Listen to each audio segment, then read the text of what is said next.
Title: Minnesota joins the cannabis party. Legal weed is here. TLDR: Minnesota has officially rolled out the green carpet for Mary Jane. Governor Tim Walz penned into law a bill that legalizes marijuana for adults over 21. It's not an instant smoke fest though. Minnesotans will have to hold their joints for a few months until everything is set up, including home cultivation and cannabis shops. Here's the 420 on the situation. Minnesota is swapping out their corn for cannabis, a sign that they're finally catching up with the modern world. Governor Tim Walz, with his fancy pen and stylish cufflinks, made it official yesterday.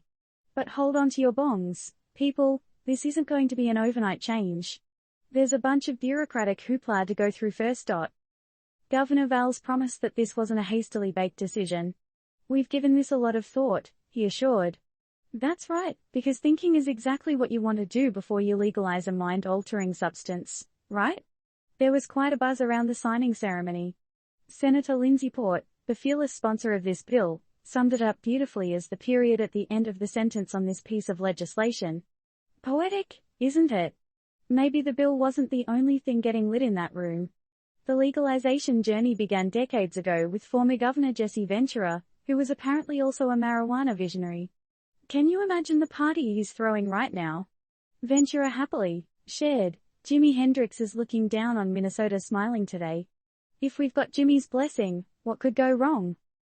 But before we start seeing cloud-filled hotbox cars around Minnesota, there's a whole lot of work to be done. The bureaucratic gears need to churn out rules about potency, seed sales, and more.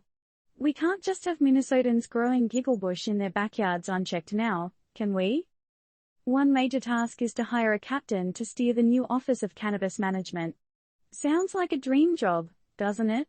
Who knew a career in weed could be so official? So, who's up for it? Disclaimer, this isn't investment advice.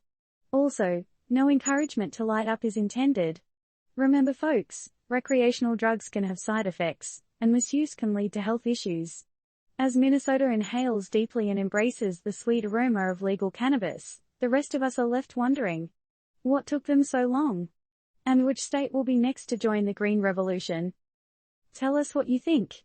Should the federal government follow Minnesota's example and legalize cannabis nationwide, or are states better off making their own decisions?